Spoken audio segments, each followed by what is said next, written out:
அதே மாதிரி குரு பகவான் 6ஆம் பாவத்துல இருக்காரு.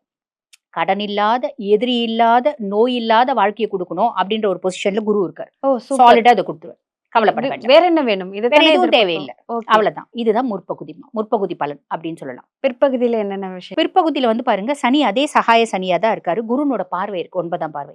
நான் உனக்கு ஹெல்ப் பண்ண வா, வா, வா சீக்கிரம் வா, சீக்கிரம் வா, சீக்கிரம் வா. இத செய்றேன். நான் அந்த ஹெல்ப் பண்றேன், இந்த ஹெல்ப் பண்றேன் அப்படின்னு கட கட கட கடன்னு சனி செஞ்சுடுவாரு.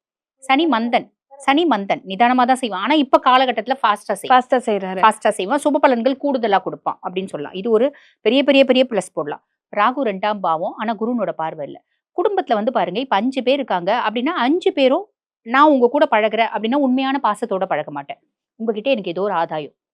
நான் உங்ககிட்ட ஒண்ணு எதிர்பார்த்து ஷைலஜா அப்படி என் தங்கம், செல்லம், வைரம் அப்படின்னு கொஞ்சுவேன். ஆனா ஆத்மார்த்தமா பழக மாட்டேன். உண்மையான அன்பு பிரதிபலிக்காது. குடும்பத்துல இந்த மாதிரி விஷயம் நடக்கும்.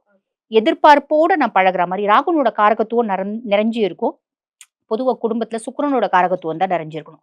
சுக்கிரனோட காரகத்துவம் நிறைஞ்சிருந்தா குடும்பத்துல சந்தோஷம், நிம்மதி, மகிழ்ச்சி எல்லாம் இருக்கும். ராகுனோட காரகத்துவம் நிறைஞ்சிருக்கும் போது போட்டி, பொறாமை, கான்ஃபிளிக்ட்ஸ், உள்ளொன்று வைத்து புறம் ஒன்று பேசுதல், இந்த மாதிரி விஷயம், ஆதாயம் கருதி பேசுதல் இதெல்லாம் இருக்கும்.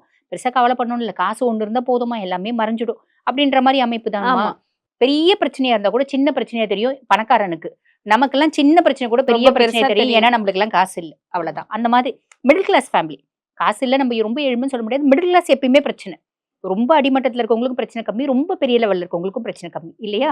சோ அந்த மாதிரி குடும்பத்துல அந்த மாதிரி விஷயங்கள் இந்த ராகுனோட காரகத்துவம் நிறைஞ்சிருக்கிறதுனால அந்யோன்யமின்மை அப்படின்றது ஏற்படும். குரு பகவான் வந்து பாருங்க, பிற்பகுதியில கலத்திர குருவா இருக்காரு.